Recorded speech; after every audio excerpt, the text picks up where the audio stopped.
Hoërskool, 9 April 2014, hier in Witbank.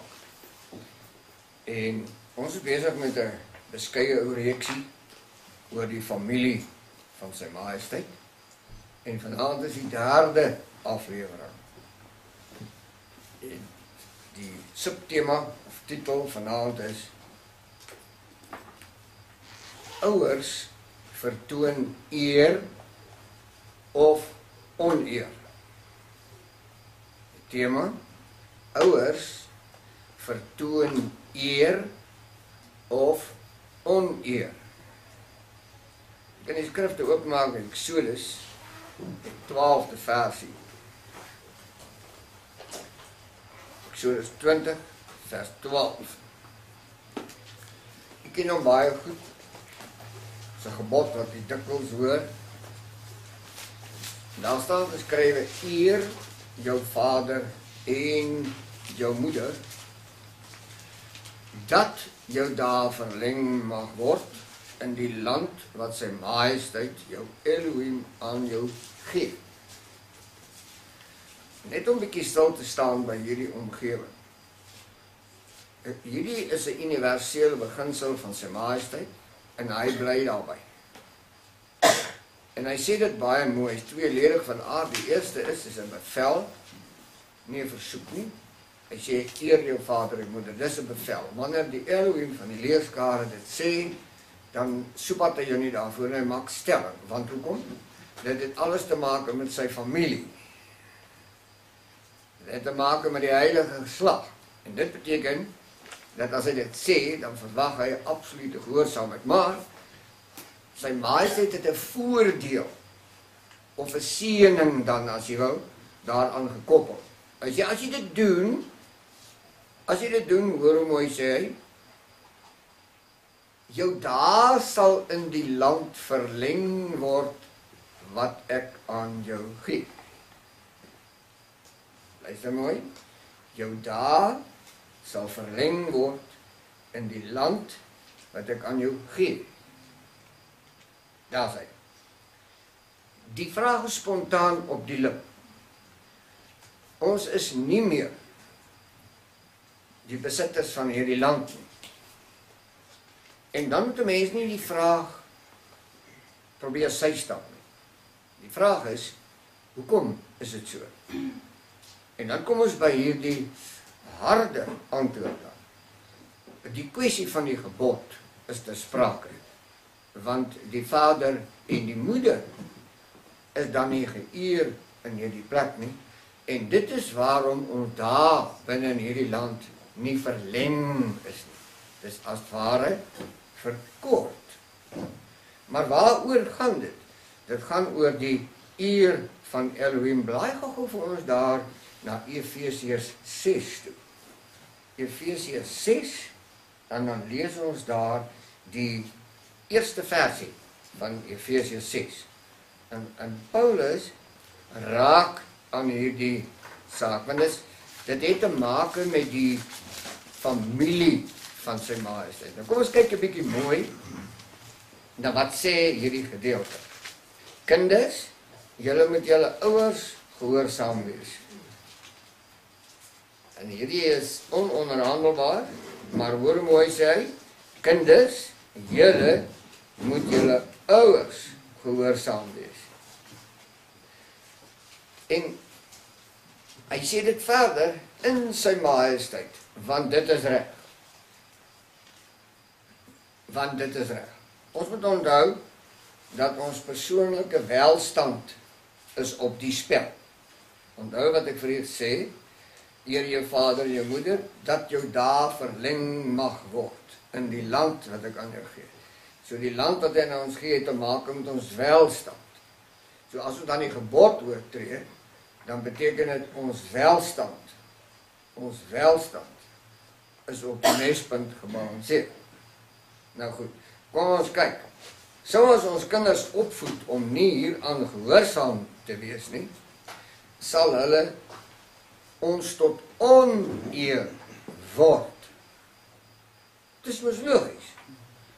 As jy nie die kinders opvoed wat vader se familie is, om sy gebod te gehoorsaam, dan sal hy mos dus ook nie hulle welstand in stand hou nie. Dit is so eenvoudig as dit. En dit word 'n oneer nie net vir die ouers nie, maar 'n oneer vir Vader. En dan skop die volgende gebod in plek. Jy mag my naam nie ydelik gebruik nie. Nou hierdie woordjie ydelik beteken jy mag nie my naam tot skande wees nie. So ons praat nou hier in die konteks van Vader se eer as die gesinshoof, as die familiehoof, is hier te sprake. So wanneer die familie dan in skande inbeweeg, of in oneer leef, of in disrespect leef, dan beteken dit dat die hele familie is dan bezig om Vader tot oneer te wees, nou oortree hulle ook daardie gebod. So dit is baie sensitief. En ons kan dit op die sypaadjie neersit en sê,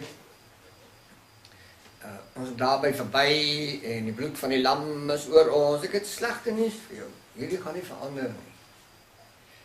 Want Messias sê, as jy my lief het, onderhou my gebooie. Oeps. Dis nou net daar waar die moeilikheid weer van vooraf begin. So ons moet indringend gaan kyk na hierdie kwessie van ouers vertoon eer of oneer. En moet net ons gedagtes rondhardloop nie. Wanneer ouers bezig is om die eer van die Elohim te dra, te demonstreer, te vertoon, te praat, te motiveer, dan is dit ouers wat eer vertoon. Met ander woorde, hulle dra Vader se eer op hulle hart, op hulle tong, in hulle oog, in hulle oor, in hulle lewe, in hulle opstaan, in hulle lewe, en so meer.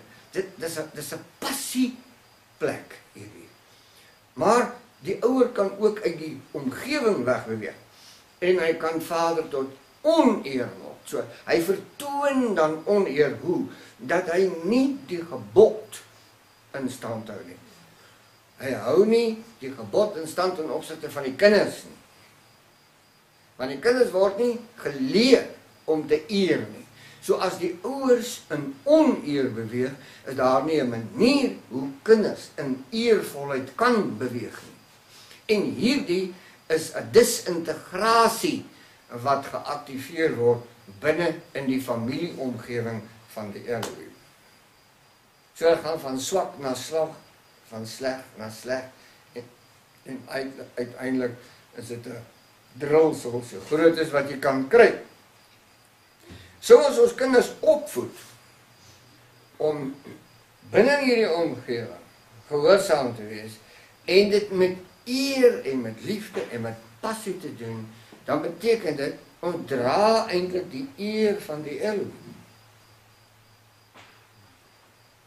Ons kom dit op daardie manier dan na. Daar's twee elemente binne in die 5de gebod wat ek net vir u wil uitwys. Twee elemente binne in die 5de gebod. Die een is die aanspreeklikheid van ouers is die eerste een. Die aanspreeklikheid van 'n ouers. En die tweede een is die aanspreeklikheid van kinders.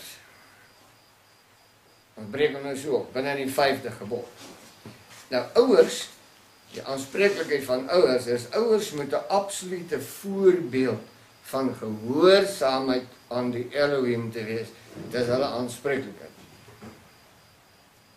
Die vraag ontstaan, of is ons werklik op daardie plek? Is ons in 'n gehoorsaamheidsleefwyse? En dan die aanspreeklikheid van kinders. Ouers moet die prinsipe, verskoning, ouers moet die prinsipe van die gebod kan gehoorsaam. Met ander woorde, die prinsipe van die gebod is dat jy met jou vader en jou moeder eer. Hulle moet die prinsipe daarvan kan verstaan en hulle moet hierdie prinsipe kan eer. Met ander woorde, as hulle hom dan kan eer, die prinsipe, wat doen hulle dan? Hulle bou die prinsipe oor na die kinders toe.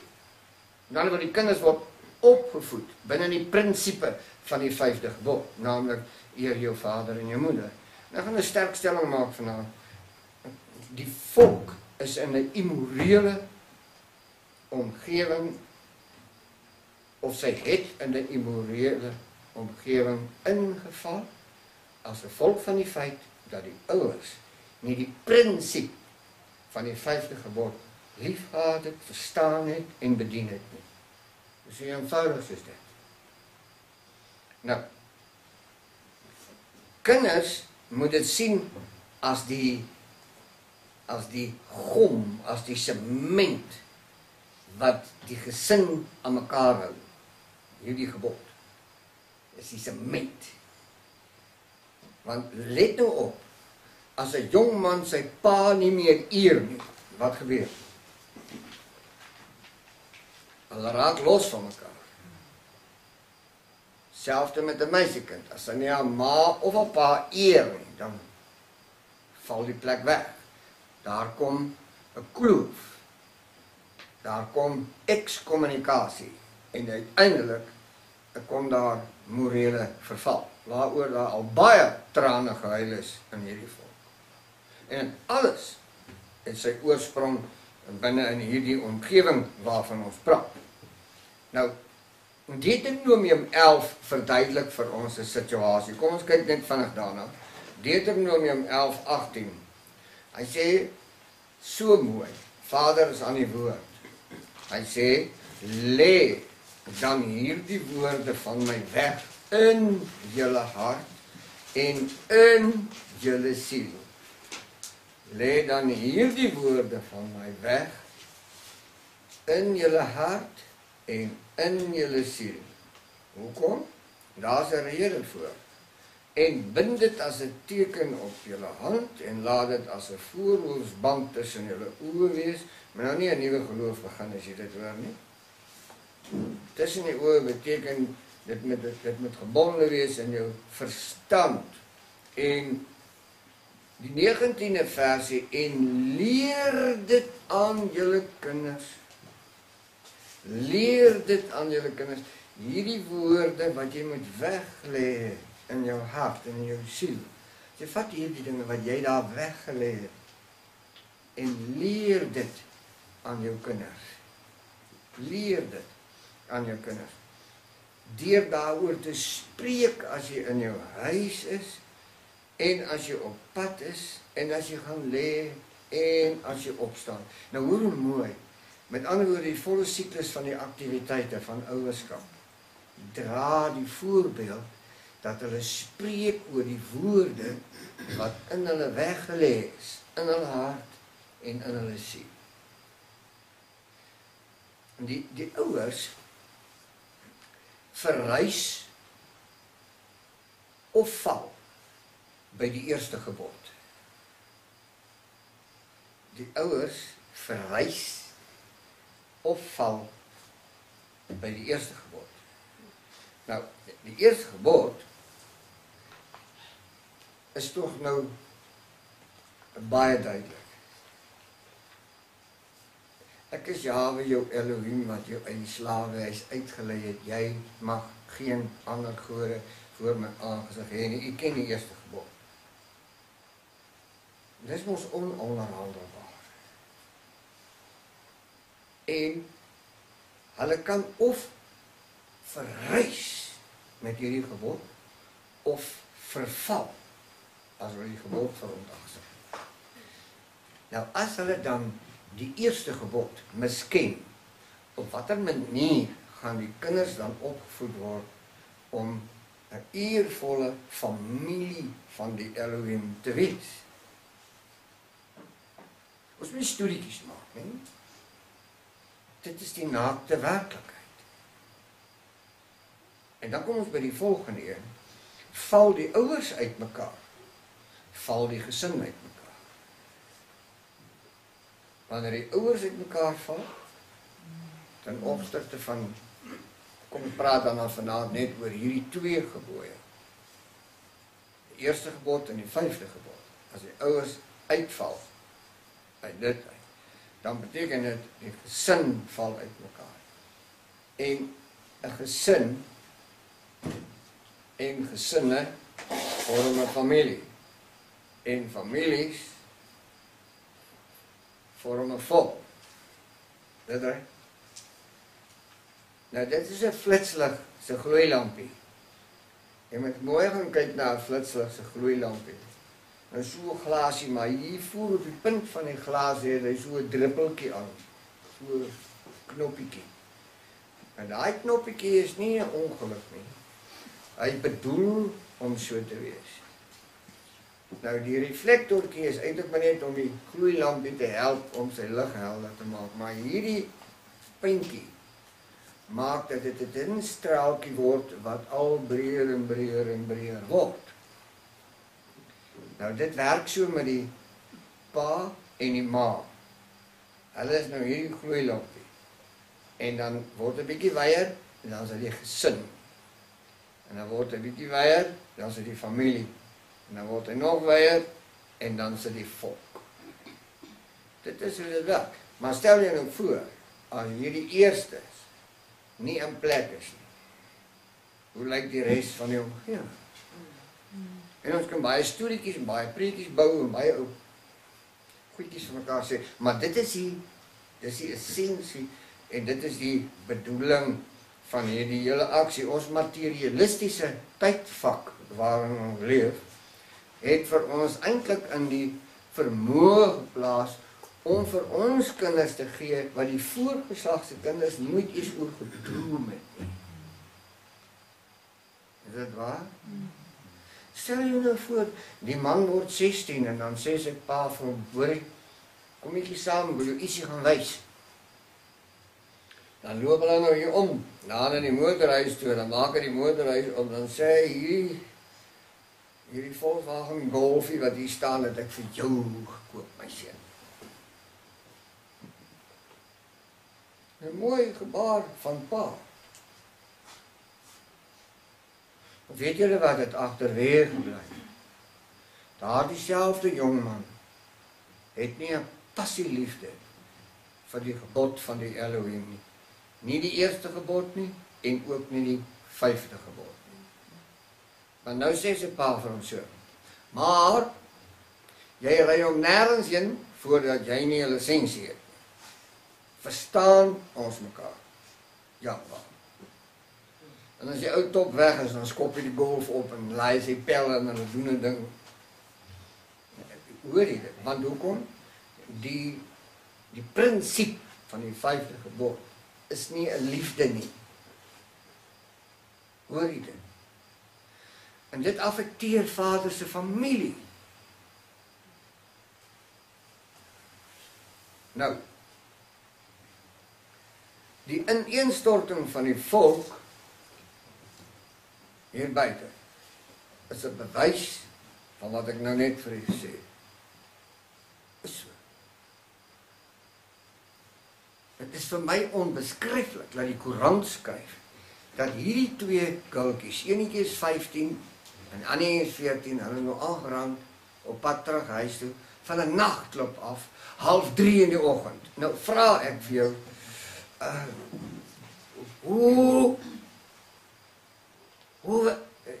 dan sê ons mos nou vanaand vir mekaar, die familie van die Elohim het uit mekaar geval as gevolg van die ouers wat nie in posisie is nie. En as jy met hom daaroor gaan praat, dan wil hy prosedeer. Dis sy mensereg om so te wees. Kan jy dit oorvertel? Maar ons sit met hierdie hartseer ding. En hoekom praat ons daaroor? Ons praat daaroor omdat Vader vir ons in posisie plaas. Hy plaas ons absoluut in hierdie unieke posisie om 'n verandering teweeg te bring.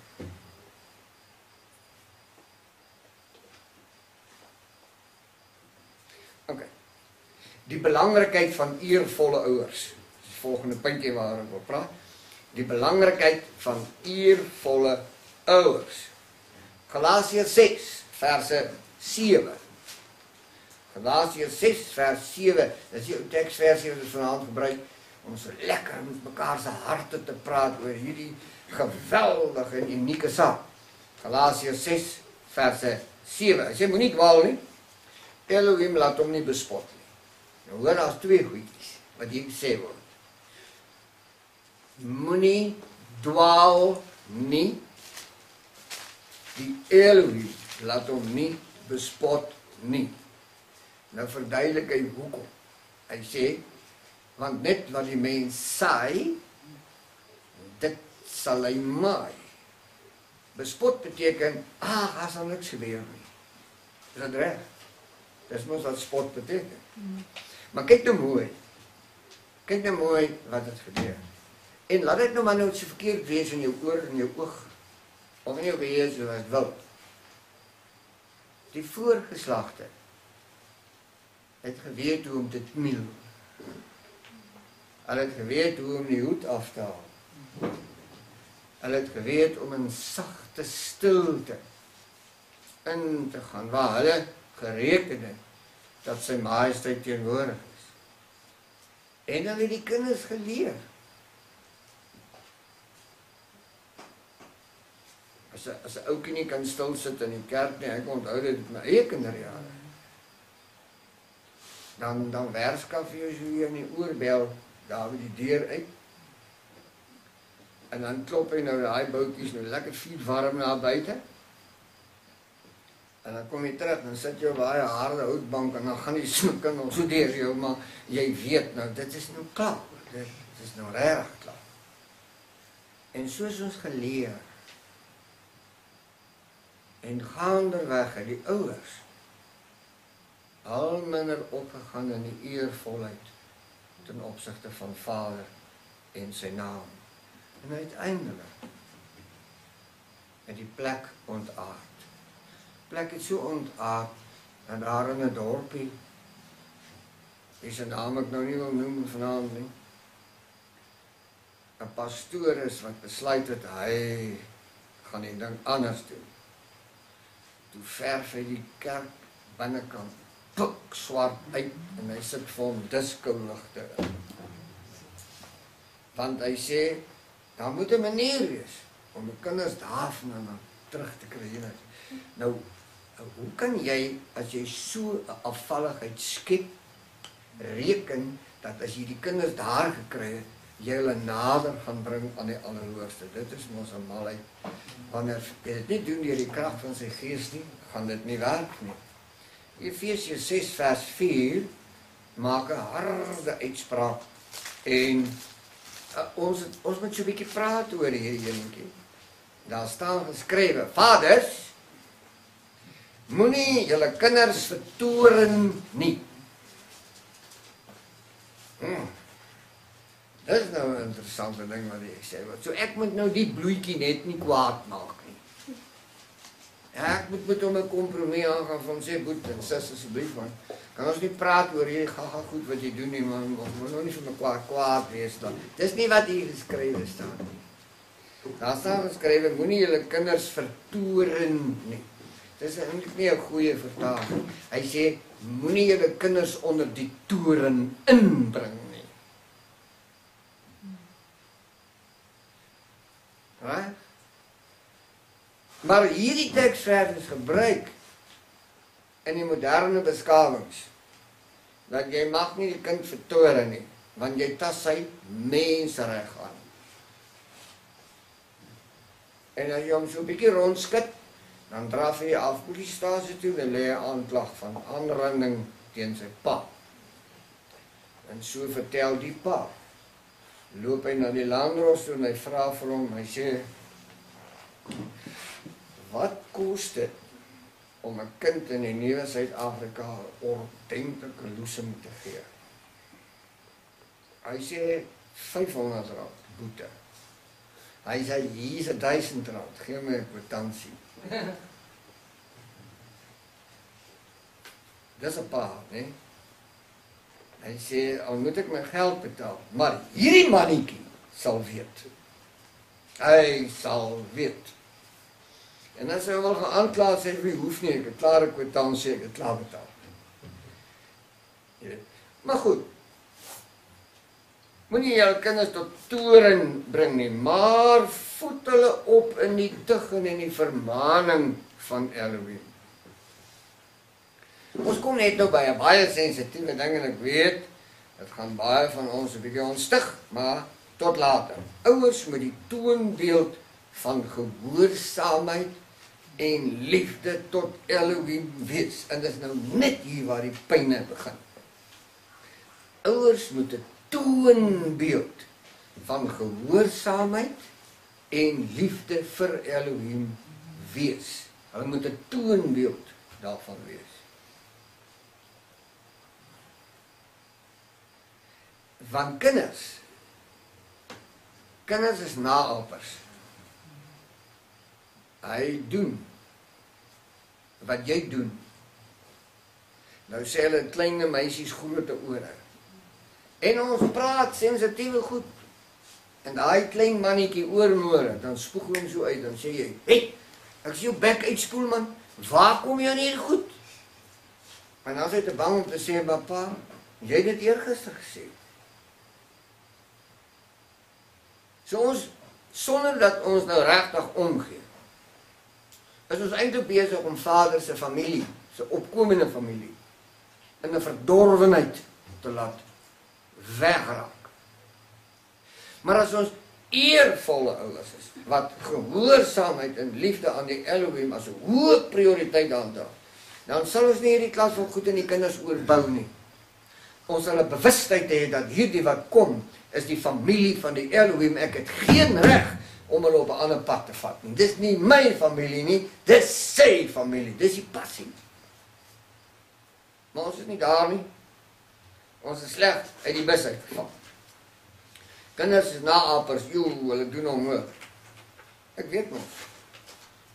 In ons tyd het Elvis op die toneel verskyn en hy het al 'n pragtige bos hare gehad, seker styl swart hare gehad, en hy het hulle brilkrem gesmeer en dan het hulle nou so gepomp so na agter toe. En as hy so gesing het, en word warm, dan loop die brilkrem hier so langs sy ore af. En dat was eintlik bedoel om sy hare in plek te hou. En toe begin die jong manne hulle hare so groei, smeer brilkrem.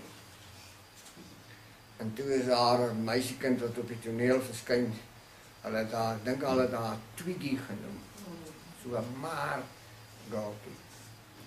En sy het 'n kort rompie gedra. En hier in die middel 60's, toe word dit 'n mode gegee, toe na op almal. En meisiekinders wil maar wees so 'n rome stokkie en kort rokkies. Kinders na op die omgewing. En die Satan weet dit goed, om ikone op te rig. En hy weet die kinders volg die ikone. Maar wat het ons met die ikoon gemaak? Dit is nou maar 'n modegier, dit sal oorwaai. Dit het nie oorgewaai nie. Dit het nie. Hoekom? Die 2 gebooie se prinsip is nie in stand gehou nie. Nie by ons nie. En daarom het dit ook nie oorgespoel na die wat ons volg. Oké. Kom ons stap verder. Stop net so 'n bietjie verder. Kinders is die beste kopieerders op die planeet Aarde. Jy hoor nie wat ek sê nie. Kinders is die beste kopieerders op die planeet Aarde. Iemand het begin om afkortings te praat op 'n selfoon. En nou kyk ek na kinders se selfone en verragtig, ek weet nie wat skryf hulle daar. Maar hulle het dit 'n modegier gemaak. Hulle is naapers, dit trek die hele wêreld vol. Dit is 'n besigheid. En as jy vir hulle vra, hoor jy sit met jou selfoon neer, hoekom? Hy is onafskeidbaar. Hy leef met hom, hy praat met hom. Dis sy sielsgenoot. Hy kan nie sonder hom lewe nie.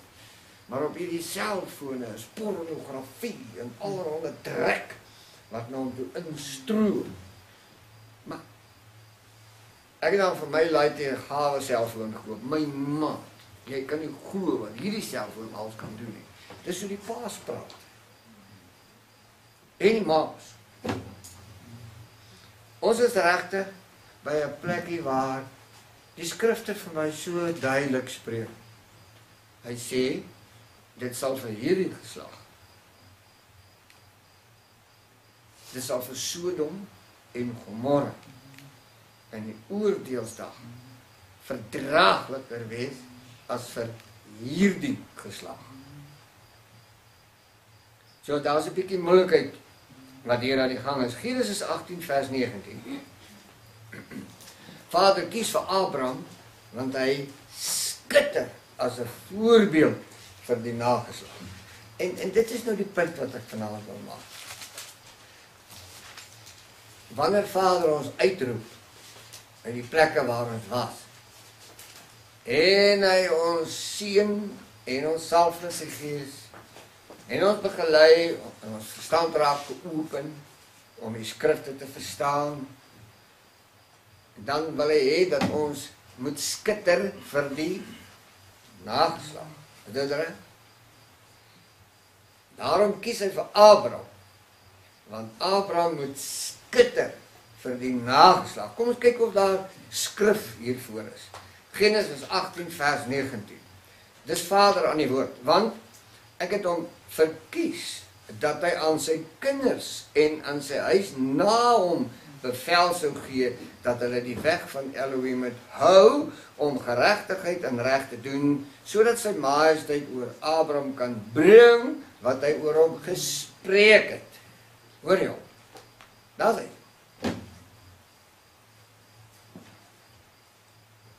Erns, hierdie ritme gebreek. En die afwesigheid van eervolle ouers het gemaak dat Vader se geslag, sy familie, sy naam tot skande is. Nou, onthou, Vader sê die volgende, hy sê die toekoms van my geslag het ek in julle hande geplaas.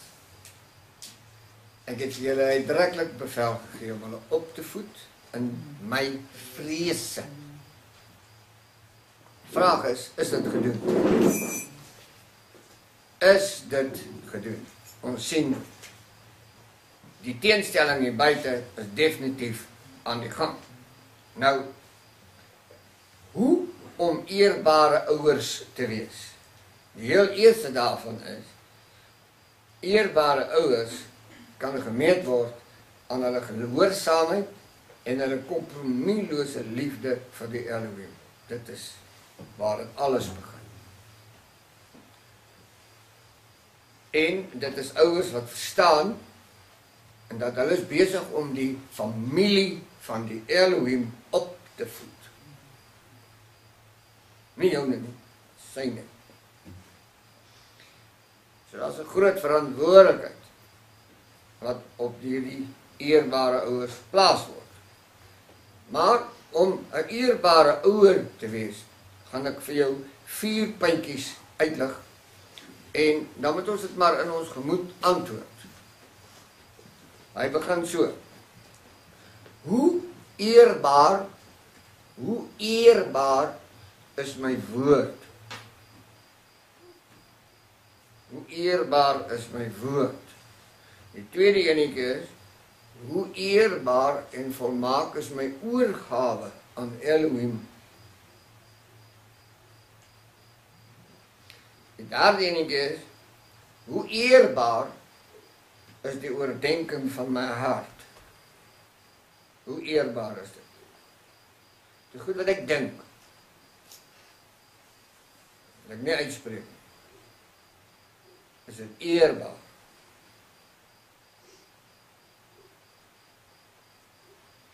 En die vierde een is, hoe eerbaar is my optredes, die manier hoe ek optree, hoe ek myself gedra, hoe is dit eerbaar? Sal Vader dit as 'n wierook aanvaar, 'n optrede. Dis die 4 puntjies wat ek graag wil voorhou vanaand. En natuurlik worstel ons almal met hierdie goedjies. Die rede daarvoor is dat iemand met die waagmoed hê om te sê, kom ons kyk na binne toe. Kom ons kyk of ons regtig in posisie is. Kom ons kyk of ons regtig eervol is voor sy majesteit, sy aangesig. Of ons waardigheid het, sodat hy ons kan toevertrou om 'n nageslag terug te trek uit die vuur uit. Want dis tog waaroor dit gaan. Dan kom ons vat hom bietjie. Kom ons vat hom so bietjie. Die volgende punte is taboe. Word nie gedoen nie, onder geen omstandigheid. Om kinders in opstand teen gesag te bring. Wanneer jy oneervol optree, wanneer die kind sien jou as 'n gesag, en as jy oneervol optree, dan gaan jy hierdie kind leer om wat te doen, om in opstand teen gesag te kom.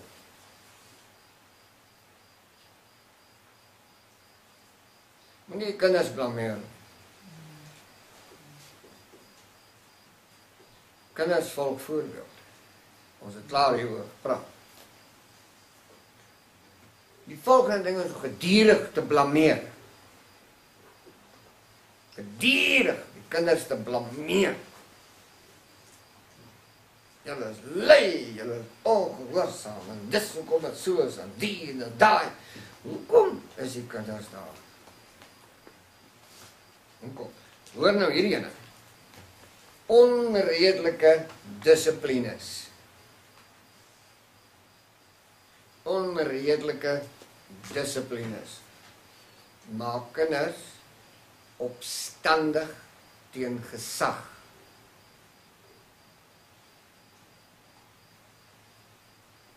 In my tyd was dit so 'n bietjie anders. 'n Pa het ons tot bekering geslaan. Hy het die hel uit ons uitgeslaan. Maar die essensie van die saak lê binne in hierdie omgewing. Hier waarin ons sê onredelike dissiplines kweek opstand. Verstaan jy nou? Ons kan 'n lang lys maak van onredelike dissiplines. Die ander ding is wat 'n opstand kweek binne in die huis is as pa en ma wit broodjie het. Daai bedryf is baie sleg. En maak dat die ander in opstand teenoor die ouers gaan. Hoekom wil jy 'n wit broodjie hê? Ons dan almal joune.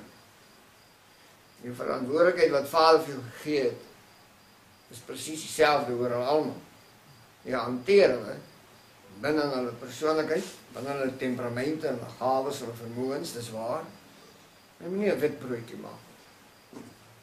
Dit kweek opstand teen gesag.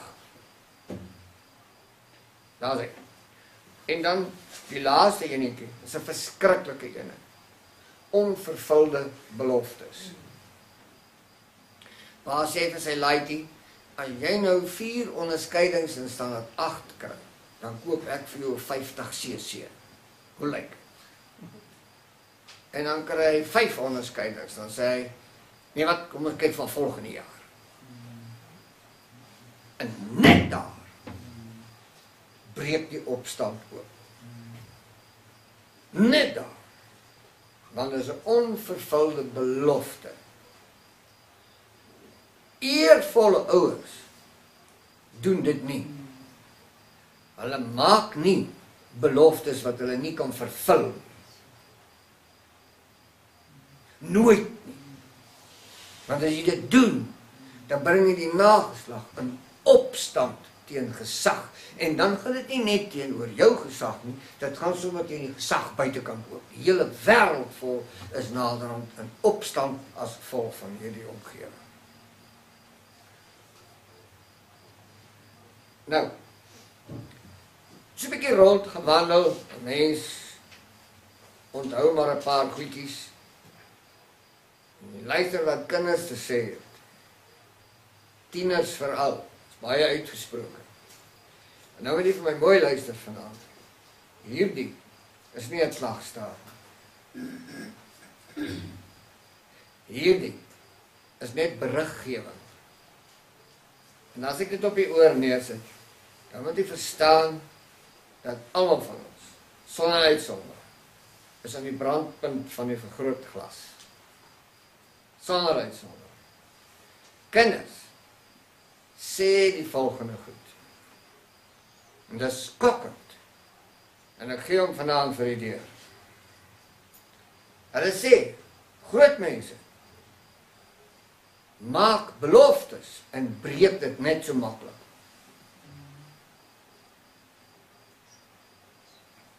Hulle sê nog een. Hulle doen nie wat hulle die kinders beveel om te doen nie. Tieners sê so. Dit maak 'n mens yskoud word. Nou hoor hierdie. Groot mense is in vele opsigte oneerlik. Maar die kinders kry 'n pak slaag oor hulle oneerlikheid. Ek sê, dit is wat tieners van die grond af praat.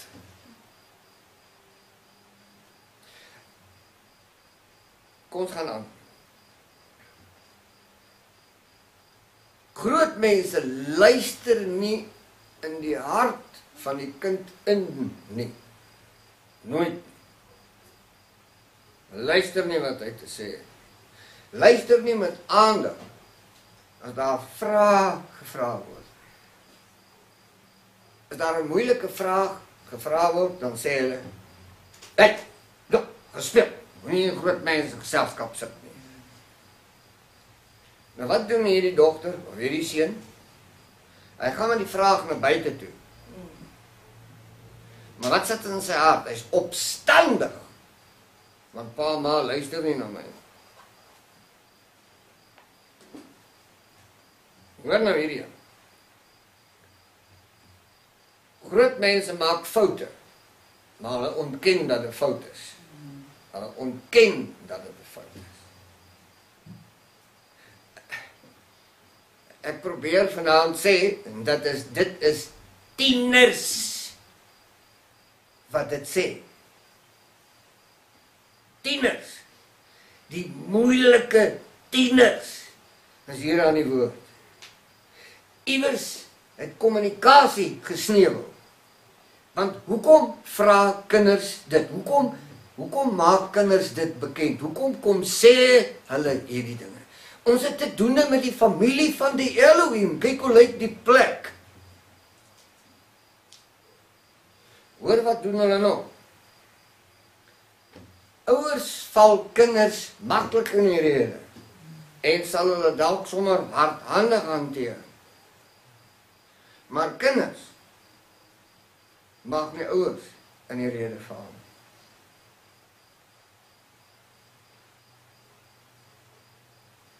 Want dan is dit ongemanierd.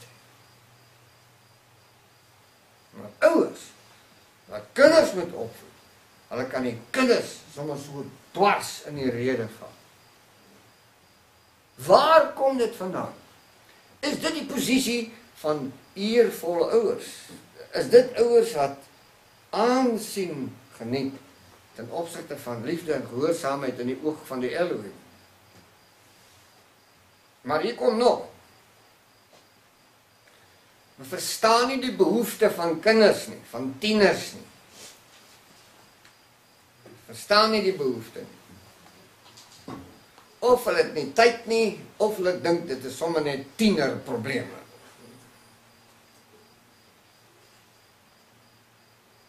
Maar ons het vergeet dat hierdie tiener is deel van Vader se familie. Ons het vergeet.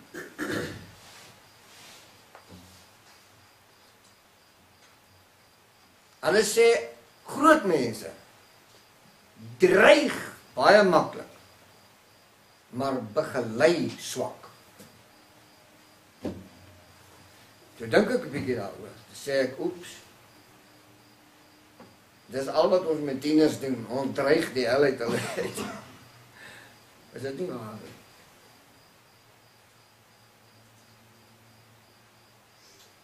Ek weet, van ons gaan sê, ek is nie daaraan skuldig nie, 10 uit 10. Maar, hoor bietjie hierdie ene. Hulle sien nie hulle self, of probeer nie, om hulle self deur hulle kinders se oë te sien nie.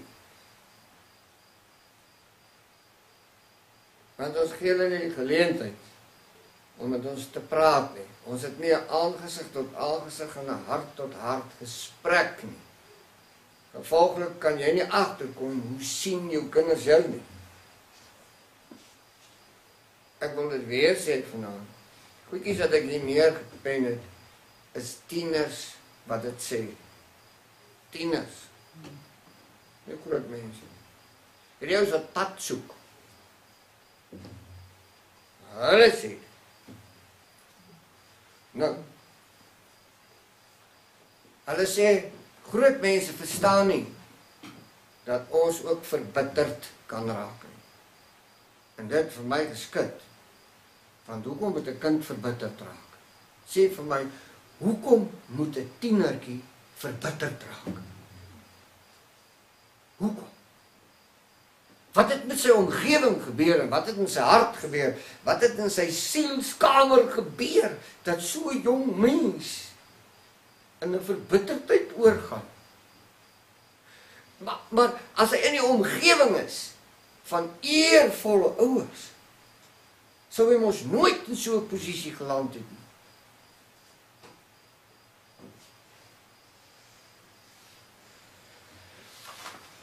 Liefdes, die goede maak 'n mens regtig lam. Maar neem asseblief kennis. Ons is op pad om genees te word in vele opsigte. En daarom is dit belangrik dat ons in boeke vat, ons moet kyk na hierdie dinge en kyk waar ons aandadig aan die goede dit regstel. Want die eer van die Elohim is op die spel. En jy kan al hierdie mooi dinge doen, maar as jou nageslag nie saam met jou hierdie mooi dinge doen nie, is jy nie 'n eervolle ouer. Jy is nie besig om die eer van die Elohim as 'n hoë prioriteit in jou lewe te handhaaf. Dat is so eenvoudig, so dit. Ek sluit af. Eer moet verdien word. Eer moet verdien word.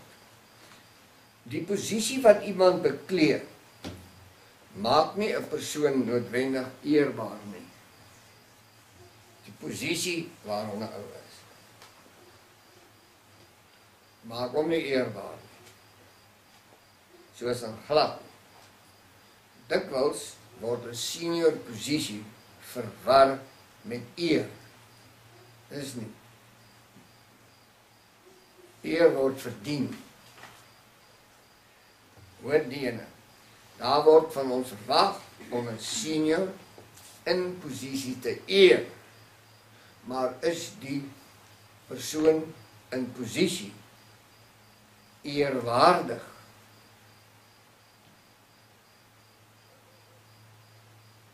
Goed. Ouers kan gehoorsaamheid afdwing. Ek meen, jy kan dit doen. Kan gehoorsaamheid afdwing, en dat is naderhand in vrees en in bewing, dis hoekom hulle gehoorsaam is. Maar dat hulle eer en respek en liefde en passie vir jou. Rondom nul. Want wat jy doen, jy het opstandelinge verwek. Jy het hulle groot gemaak om opstandelinge te wees. En sulke kinders is op pad tronk toe. Want as hy buitekant kom, hou hy aan met hierdie opstand. Kan jy dit sien? En wanneer 'n mens die omgewing as 'n barometer neem, dan sien jy dat dit word lynreg teruggevoer na die ouer paar. Was nie eerbaar nie. Hulle was nie in liefde nie. Hulle was nie in gehoorsaamheid teenoor die Elohim. En dan kan ons in hierdie geslag sê, maar dis die vorige geslag, maar die vorige geslag gaan sê, ja, maar dit is eintlik die vorige geslag. Want jy ken mos hierdie ding. Die Adam sê, die man, hy sê is nie ek nie. Is nie ek. En die vrou wat hy my gesê. En die vrou sê, wag. En dit is onregverdig. Dis nie ek nie. Dis die Satan nie so. Sien, belangenverskywing is 'n verpesting, is 'n gemors besigheid. Ons neem nie verantwoordelikheid op nie. As ons oor hierdie goed praat, dan sê ons, okay, ons verstaan. En dan begin ons skoonmaak. As slegte sweep, as dit nodig is, dryf die gemors uit ons binnekant uit, want hierdie is die tempel van die Heilige Gees, en hierdie goed mag nie daar gevind word nie. En dan win ons kinders terug, ons win ons vrou terug, ons win ons man terug, ons win ons kinders terug na die liefdevolle gehoorsaamheidsomgewing van die Elohim. En wanneer jy daarmee besig raak, is die groot majesteit van die hoogte en die onbeperkte heerlikheid en krag en majesteit van sy Gees betrokke om jou te ondersteun om hierdie situasie te beredder. Want hy sien en hy weet, en hy neem kennis, dat jy dra nou sy eer op jou skouers, op jou hart, op jou lip, in jou oor, en so meer. Kinders kan die ouerlike gesag aanvaar, sonder om hulle passievol te eer. Kan. Ons sien dit hier buite. Die kinders besig met 'n vreeslike ding en sê, hoop nie die ou top vang my uit nie. Ken jy dit? Ja, laat 'n man dink, nee. Morele verval in ons nageslag vandag is die direkte gevolg van ongehoorsaamheid aan die kant van die ouers. Ek weet, niemand kan hiervan hou nie. Ek hou nie daarvan nie. Dis so.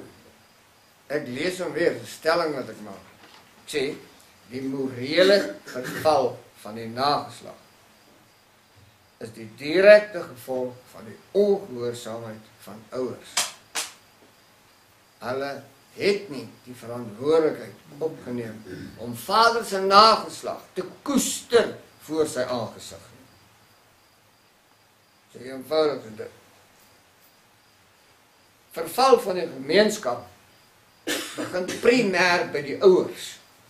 Hy kan ons nie op 'n ander plek begin. Verval van 'n hele gemeenskap begin by die ouers. Eer word verdien wanneer die wat seniors is, volle verantwoordelikheid aanvaar vir die oor wie hulle senior is. Mag ek hom weer lees? Luister mooi hoe gaan hy. Eer word verdien wanneer die wat seniors is, volle verantwoordelikheid aanvaar vir die oor wie hulle seniors is. Hoor jou? Daar's hy. Dis die wenresep. Dit is die wenresep. Okay.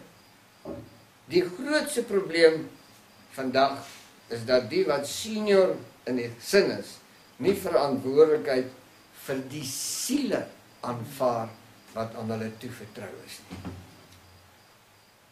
Manne, die ene is 'n tye.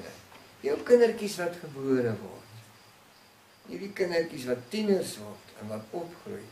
Is jy bewus daarvan dat die siele behoort aan die Elohim?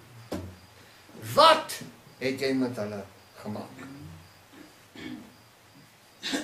Wat het jy met die siele van die Elohim gemaak? Nou, sien jouself, of sien jy jouself as 'n eerbare ouer, dan moet jy 'n diep respek hê vir hom wat jou autoriteit oor sy gesin gegee het.